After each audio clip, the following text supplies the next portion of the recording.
Resources and development. Can you identify what kind of things do you use in your daily life?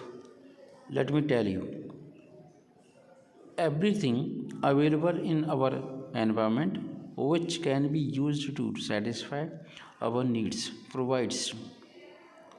provided it is technically accessible, economically feasible, culturally acceptable, can be termed as a resource। मतलब जिससे हमारा मानव जाति का जिस पदार्थ से, जिस चीज़ों से, जिन एक्टिविटी से मानव जाति का विकास हो, मानव जाति की फ़ायदेमंद चीज़ें हों, उन्हें कहते हैं रिसोर्स।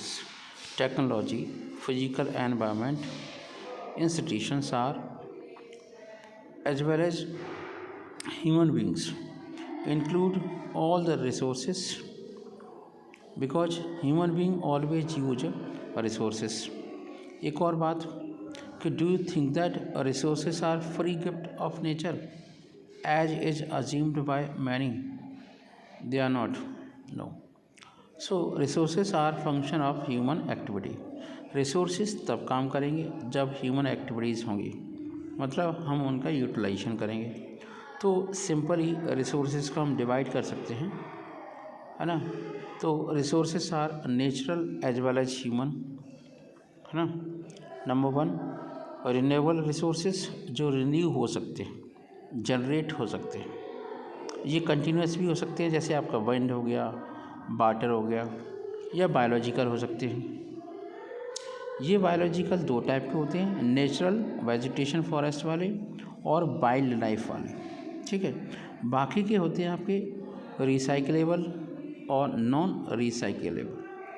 अब अगर हम ह्यूमन की बात करें तो structures and institutions human resources में आएंगे, और quantity and quality. Next page देखते हैं। Types of resources on the basis of origin, biotic हो सकते हैं या अबायोटिक। बायोटिक तो आप जानते हैं, फिशरी हो गई, फ्लोरा होगा, फौना हो गया। फ्लोरा का जानते हैं मतलब प्लांट्स, फौना मतलब animals, live stock. Abiotic resources जितनी भी रॉक्स होती हैं, मेटल्स होते हैं, वो सब अबायोटिक होते हैं।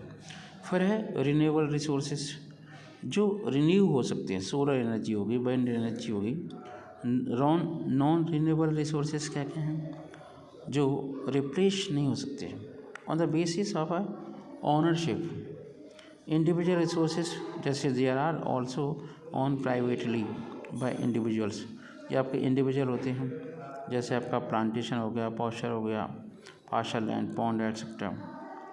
फिर हम कम्युनिटी की बात करते हैं तो कम्युनिटी में आपका पॉन्ड हो जाएगा, पब्लिक पार्क हो जाएगा, पिकनिक स्पॉट हो जाएगा। अगर हम नेशनल रिसोर्सेज की बात करें तो टेक्निकली हमारे इंडिया में जो भी पदार्थ हैं, जो भी चीज़ें हैं, हिल्स हैं, मैदान हैं, वो सब किसके हैं, नेशन के, बिलोंग टू नेशन। इंटरनेशनल जैसे समुद्र की सीमाएं हैं कुछ पर्टिकुलर एरिया में, जैसे 200 नॉटिकल माइल्स तक की एरिया इंटरनेशनल जोन में आती है। On the basis of status of development, जैसे पोटेंशियल रिसोर्स हो गए, डेवलपमेंट रिसोर्स हो गए, स्टॉक होते हैं। स्टॉक का मतलब पानी का स्टॉक तो काफ़ी है, पर हम उससे हाइड्रोजन गैस और ऑक्सीजन गैस उतनी अमाउंट में नहीं निकाल पा रहे हैं, जिससे डीजल और आपके पेट्रोलियम और कोल की इम्पोर्टेंस कम हो जाए, ठीक है। तो ये बहुत ज़रूरी है। नेक्स्ट थिंग, तो आपका है रिजर्व्स। रिजर्व्स क्या है, reserves are the subset of stock. Reserve भी जो आपकी स्टॉक होता है उसका सबसेट है, which can be put into use with the help of existing technical. बिना टेक्निकल नॉलेज के उसका यूटिलाइजेशन नहीं हो सकता है। हम बात करते हैं डेवलपमेंट ऑफ रिसोर्सेज की। तो रिसोर्सेज के डेवलपमेंट में सबसे इम्पोर्टेंट बात क्या है कि क्वालिटी ऑफ लाइफ को मेंटेन करने के लिए हमें रिसोर्सेज डेवलप करना ज़रूरी होता है। Depredation of resources for satisfying the greed of the few individual.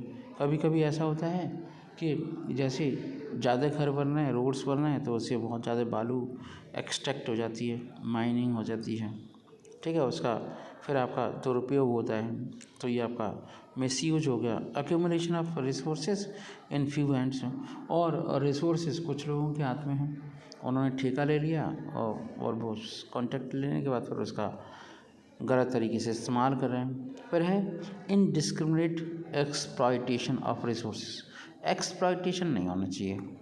N equitable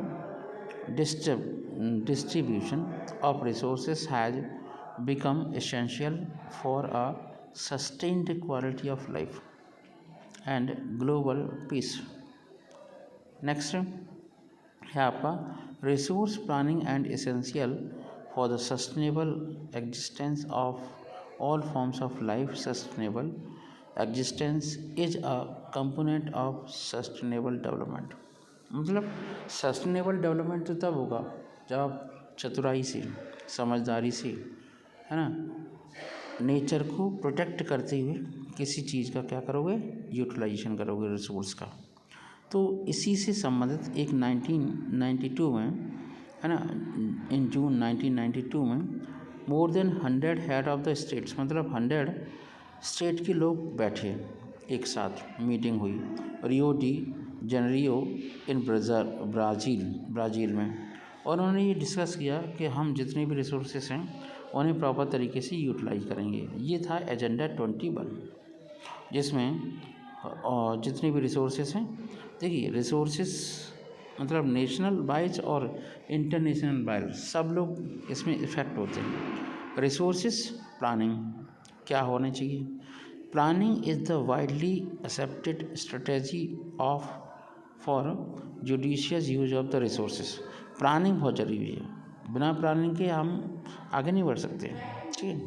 तो जैसे the states of Jharkhand, Chhattisgarh, Madhya Pradesh are rich in mineral and coal deposit. मतलब ये हुआ कि अलग अलग स्टेट में अलग अलग प्रकार की चीज़ें हैं।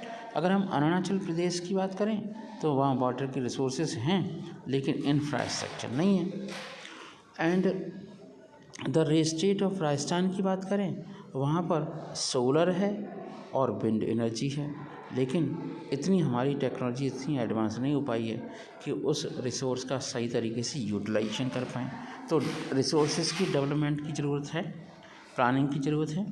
रिसोर्स प्लानिंग इन इंडिया, अगर हम इंडिया की प्लानिंग की बात करें रिसोर्सेज की, तो identification and inventory of resources across the region of the country. मतलब पूरे भारत में पहले रिसोर्सेज को चिन्हित करो, उसका सर्वे करो, सर्वे करने के बाद फिर ये इस नतीजे पर पहुँचो कि किस तरीके से उस रिसोर्स का यूटिलाइजेशन किया जाए, ठीक है। एक और पॉइंट हो सकता है जैसे availability of resources is a necessary condition for the development of any region. तो रिसोर्सेज भी होना चाहिए। Can you name some resource rich but economically backward region? तो जैसे the history of colonisation reveals that rich resources in colony are the main attraction. मतलब हमारे देश में यूरोपियन क्यों आए? क्योंकि हमारे देश में रिसोर्सेज थे, उन रिसोर्सेज ने यूरोपियन यूनियन को अट्रैक्ट किया, ठीक है। तो ये आपका रीजन हो गया। नेक्स्ट है स्मॉल। गांधी जी कहते हैं कि there is a enough for everybody's need and not for anybody great.